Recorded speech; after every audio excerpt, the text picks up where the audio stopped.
विश्वास कहता है अमावस्या के दिन, उस श्राद्ध पक्ष की अमावस्या के दिन जो नदी, तालाब, बावड़ी, कुआं किसी भी एक जगह पर अपने पूर्वजों का नाम लेकर शाम के समय पर दिया लगाएगा, ये मेरा विश्वास कहता है उसके लिए कुबेर भंडारी भंडार जरूर बनेगा, पितृ भंडार जरूर बनेंगे। ये निश्चित। किसी भी नवरात्रि के पहले जो अमावस्या पड़ती है, चावल की कटोरी में एक कपूर का टुकड़ा रख दीजिए महाराज, छोटा सा, और कपूर का टुकड़ा रखकर उस कपूर को दरवाजे के बाहर कटोरी में ही, चावल रखी हुई कटोरी में ही उसको पितरों का स्मरण कर कर जला दीजिए। और जलाने के बाद उस चावल को कहीं भी किसी भी वृक्ष की छांव में पक्षियों के लिए डाल दीजिए। शिव महापुराण की कथा कहती है, अगर मान लो पितृ आपको कष्ट दे रहे हैं, पितृ आपको तकलीफ दे रहे हैं, कोई काम नहीं होने दे रहे हैं, या कहीं आपको ऐसा लगता है कि पितरों का दोष है, तो वो पितृ दोष देवी, अब ये जो आप करेंगे ये कब कर रहे हैं? अमावस्या के दिन आप उसको रख रहे हैं। अमावस्या के दिन उसको रखकर रात भर आपने रखा कपूर के साथ में, सुबह एकम पड़ गई, नवरात्रि लग गई, उसी दिन उसको जला को तकलीफें लग रही है तो एक पीपल का पत्ता ले लो, उसके ऊपर एक कपूर का टुकड़ा ले लो, सारे घर में घुमाकर उसको दरवाजे के बीच मध्य में जलाकर रख दीजिए। थोड़ी सी देर जला दीजिए, 20 से 25 मिनट के अंदर। स्वयं गुरु बाबा कहते हैं, राम सुनो, यदि कोई आरती में, पूजन में, घर में एक कपूर का टुकड़ा आरती के बाद में जब समर्पित करेगा तो उसको अश्वमेध यज्ञ का पुण्य प्राप्त हो जाएगा। अश्वमेध यज्ञ के पुण्य को पाने के लिए कपूर का टुकड़ा आज भी आरती में जलाया जाएगा, आज भी। एक कपूर का टुकड़ा सुख का, इसीलिए हमारे यहाँ शास्त्र कहता है महाराज, जब आपको घर में अगर ऐसा लगने लगे कि 15 दिन से बहुत बेचैनी है, बहुत दुख तकलीफ लग रही है, कोई ना कोई बीमार पड़ रहा है, कुछ ना कुछ तकलीफें लग रही है, तो एक पीपल का पत्ता ले लो, उसके ऊपर एक कपूर का टुकड़ा ले लो, सारे घर में घुमाकर उसको दरवाजे के बीच मध्य में जलाकर रख दीजिए। थोड़ी सी देर जला दीजिए, 20 से 25 मिनट के अंदर मकान में एनर्जी वापस आ जाएगी, उस भवन में एनर्जी वापस प्राप्त हो जाएगी। अमावस्या के दिन आपको लगता है कि हमारे पूर्वजों का उद्धार नहीं हुआ, हमारे पूर्वजों का कल्याण नहीं हुआ, कहीं अधोगति में कोई चला गया है, उसका बस एक बार, रोज नहीं जरूरत है, प्रतिदिन जरूरत ही नहीं, महीने में एक बार अगर अमावस्या के दिन भी आपने चंदन के थोड़ा सा चंदन अगर मेरे देवाधिदेव महादेव को 7 स्थान पर समर्पित किया है। अशोक यहाँ पर वर्णन कर रही है, मैना, धन्य और कला की कथा कह रही है। तीनों ने सनकादि ऋषियों से मांगा। चंदन भगवान को अति प्रिय होता है, और चंदन ही एक ऐसा होता है जो पितरों को भी प्रिय होता है, जिसका स्पर्श मात्र लगने से पूर्वजों का कल्याण हो जाता है। वो चंदन का 7 स्थान शिवलिंग के बताए हैं, जहां पर भूल से भी अगर कोई चंदन की उंगलियां लगा देता है, 7 स्थान ऐसे हैं जहां चंदन की मात्र उंगलियां लगा देने से ही शिव पितृलोक के पितरों को मुक्ति प्रदान करके वैकुंठ लोक का निवास देते। और वो 7 स्थान जो चंदन के बताए गए, पहला भगवान देवाधिदेव महादेव के शिवलिंग पर चंदन का लेपन।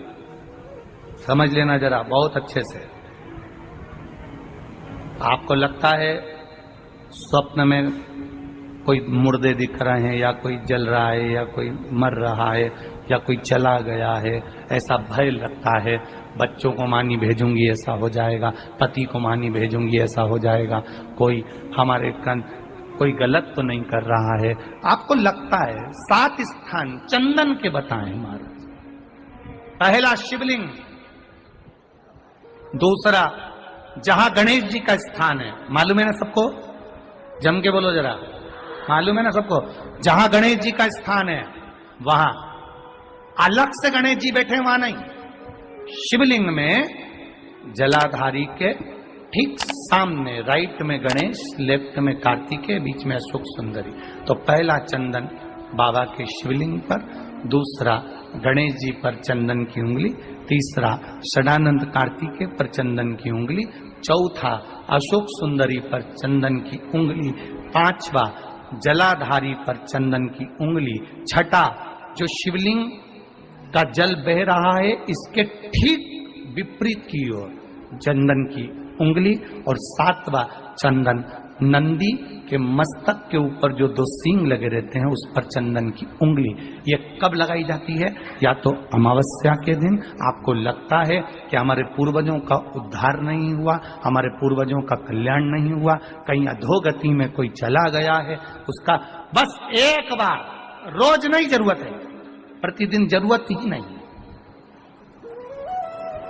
महीने में एक बार अगर अमावस्या के दिन भी आपने चंदन के थोड़ा सा चंदन अगर मेरे देवाधिदेव महादेव को सात स्थान पर समर्पित किया है।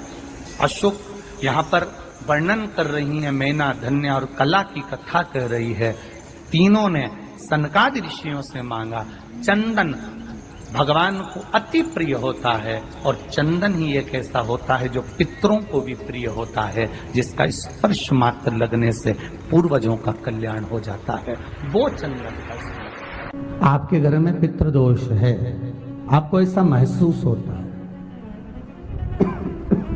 आपको लगता है, तो किसी भी नवरात्रि के पहले जो अमावस्या पड़ती है, मान लो अपन अमावस्या पड़ी, आप एक अंदाजा लगाइए। तो यार अभी ना मुझे एक ऐप मिली एस्ट्रोटॉक नाम की। अबे नहीं, मैं कुछ रिव्यू नहीं कर रहा हूं। जिस दिन अमावस्या रहे उस दिन चावल की कटोरी में एक कपूर का टुकड़ा रख दीजिए महाराज, छोटा सा, और कपूर का टुकड़ा रखकर उस कपूर को दरवाजे के बाहर कटोरी में ही, चावल रखी हुई कटोरी में ही उसको पितरों का स्मरण कर कर जला दीजिए। और जलाने के बाद उस चावल को कहीं भी किसी भी वृक्ष की छांव में पक्षियों के लिए डाल दीजिए। शिव महापुराण की कथा कहती है, अगर मान लो पितृ आपको कष्ट दे रहे हैं, पितृ आपको तकलीफ दे रहे हैं, कोई काम नहीं होने दे रहे हैं, या कहीं आपको ऐसा लगता है कि पितरों का दोष है, तो वो पितृदोष देवी, अब ये जो आप करेंगे ये कब कर रहे हैं? अमावस्या के दिन आप उसको रख रहे हैं। अमावस्या के दिन उसको रखकर रात भर आपने रखा कपूर के साथ में, सुबह एकम पड़ गई, नवरात्रि लग गई, उसी दिन उसको जलाकर आपने पटक दिया। अर्थात उससे देवी और पितृ इन दोनों का आशीर्वाद जो प्राप्त होता है, तो घर में से पितृदोष समाप्त होकर लक्ष्मी की वृद्धि प्रारंभ हो जाती है, कार्य में सिद्धता आ जाती है। मान लो अगर पितृदोष है तो करो, नहीं है बड़ी अलमस्ती से रहो, तो ये पितृदोष का स्मरण।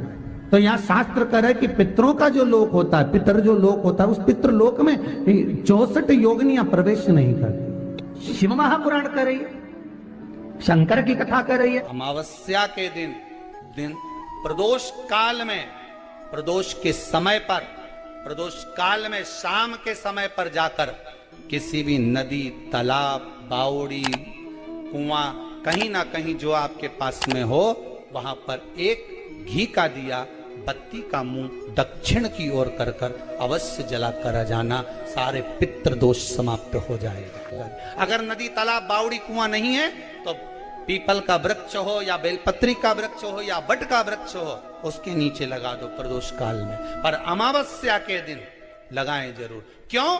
क्योंकि अमावस्या 16 दिन तक पितृ मृत्यु लोक में आने के बाद में भोजन ग्रहण करते हैं।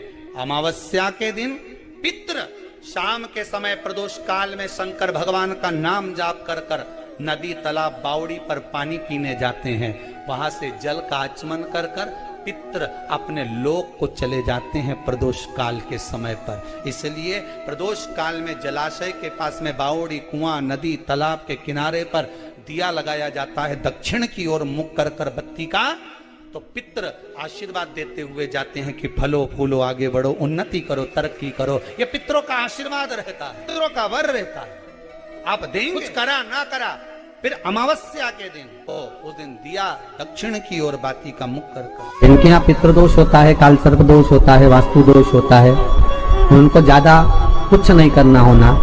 महाराज एक बेल का फल लीजिए, फल बेलपत्री का जो फल होता है उसको ले लो, उसके अंदर का जो गुर्दा होता है, अंदर का जो भाग होता है उसको निकाल लीजिए और उस बेल के फल में आटा सेक कर उसमें शक्कर मिलाकर उसको उसके अंदर भर लीजिए। अमावस्या के दिन सुबह 10 बजे से पहले उस बेल फल में जिसमें तुमने पंजेरी भरी है, आटा सेक कर भरा है शक्कर के साथ में, उसको अपने घर में घुमाने के बाद में जिसको काल सर्प दोष बताया है, पितृदोष बताया है या वास्तु दोष का स्मरण बताया है, घर में सब दूर घुमाकर अपने परिवार का हाथ का स्पर्श कराकर पीपल के पेड़ के नीचे तक खड्डा खोद